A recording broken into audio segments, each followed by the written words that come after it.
नमस्कार दोस्तों, बहुत-बहुत स्वागत है आपका मेरे YouTube channel RS sir online coaching पर। चलिए तो फिर देर किस बात की, शुरू करते हैं 1000 क्वेश्चनों की सीरीज हिंदी की प्रैक्टिस सेट आपके लिए लेकर आया हूँ। ये आपको बहुत ही हेल्पफुल रहेगा, एग्जाम की दृष्टि से बहुत ही लाभदायक, बहुत ही आसान और बहुत ही सिंपल रहेगा और एग्जाम में आने वाले बहुत से प्रश्न इससे पूछे जा सकते हैं। तो चलिए देर किसी बात की, शुरू करते हैं इसको। चलिए, यहाँ पे पहला प्रश्न दिया है मेरे यहाँ पे कि जिसका जन्म छोटी जाति में हुआ हो, उसके लिए एक शब्द क्या बनेगा? तो उसके लिए एक शब्द यहाँ पे बनेगा, यहाँ पे उसको बोला जाता है, यहाँ पे अंत्यज कहा जाता है। चलिए अगले प्रश्न मूव करते हैं यहाँ पे, जो सब कुछ जानता है उसके लिए क्या बनेगा? सुपर फास्ट रिवीजन करते हैं इसका अपन। जो सब कुछ जानता है उसको हम बोलते हैं सर्वज्ञ कहा जाता है। अगले प्रश्न में मूव करते हैं यहाँ पे, पति युक्ता स्त्री को एक शब्द में क्या कहते हैं? तो पति युक्ता स्त्री को एक शब्द में कहा जाता है यहाँ पे सदमा कहा जाता है। इसको क्या बोलते हैं अपन यहाँ पर? सदमा बोला जाता है इसको। चलिए अगले प्रश्न मूव करते हैं, झगड़ा लगाने वाला मनुष्य के लिए क्या बनेगा? तो 64 जो क्वेश्चन है इसका आंसर बनेगा यहाँ पे कि जयचंद है या विभीषण है या शकुनी या नारद, तो इसका आंसर आता है नारद बनेगा। अगले क्वेश्चन मूव करते हैं, महल के भीतरी भाग को क्या कहा जाता है? तो महल के भीतरी भाग को अंतःपुर कहा जाता है, इसका राइट आंसर है। अगला प्रश्न है, खाद्य सामग्री जो यात्रा के समय रास्ते में उपयोग के लिए दी जाती है उसे क्या कहा जाता है? तो उसका राइट आंसर बनेगा अपने यहाँ पे ऑप्शन सी यानी कि पाते कहा जाता है। देखिए आप टेंशन मत लीजिए ऑप्शनों को, आप तो सुपर फास्ट रिवीजन कीजिए और बेहतर से बेहतर करने की कोशिश कीजिए। आधी रात के समय को क्या कहा जाता है? तो आधी रात के समय को कहा जाता है निश्चित कहा जाता है यहाँ पर। अगले प्रश्न मूव करते हैं यहाँ पर, जिसके पास कुछ ना हो उसे क्या कहा जाता है? तो उसका राइट आंसर यहाँ पे क्या बनेगा? राइट आंसर अकिंचन बनेगा यहाँ पे। अगला प्रश्न है अपने यहाँ पर, जिसे बुलाया ना गया हो उसके लिए क्या बनता है राइट आंसर? तो उसके लिए राइट आंसर बनेगा यहाँ पे अनाहूत बनता है यहाँ पे। क्या बनता है? अनाहूत बनेगा यहाँ पे। चलिए अगले क्वेश्चन मूव करते हैं, मोक्ष की इच्छा रखने वाले के लिए क्या शब्द बनेगा यहाँ पे? तो इसका जो राइट आंसर है वो बनेगा ऑप्शन सी यानी कि मुमुक्षु यहाँ पे बनेगा। अगले प्रश्न पर चलते हैं, रंगमंच के पर्दे के पीछे का स्थान को क्या कहा जाता है? तो उसके लिए राइट आंसर बनेगा यहाँ पे नेपथ्य कहा जाता है यहाँ पे। चलिए अगले प्रश्न पर चलते हैं, हवा में जलाने वाली लकड़ी को क्या कहते हैं? तो इसका राइट आंसर बनेगा समिधा कहा जाता है उसको। अगले प्रश्न की तरफ चलते हैं, दिशाएं ही जिनका वस्त्र है उसके लिए राइट आंसर क्या बनेगा?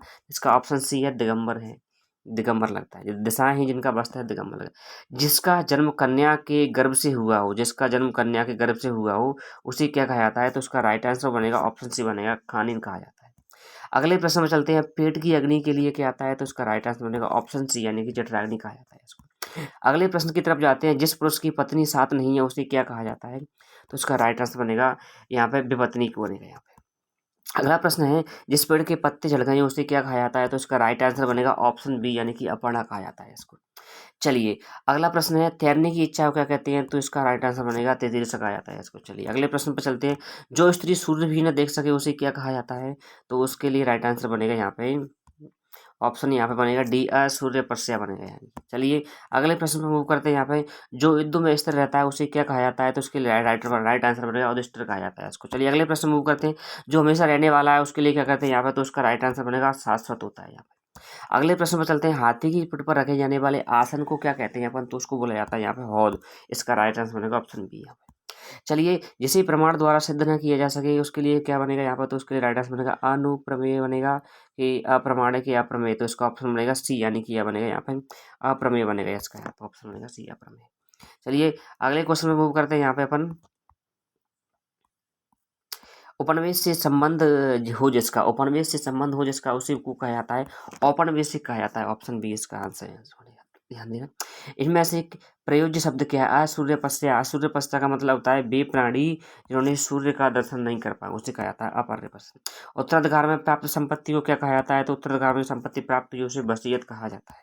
अगला प्रश्न है, ग्राह हुआ के लिए एक शब्द क्या आता है? ग्राह होता है पतित होता है यहाँ पे।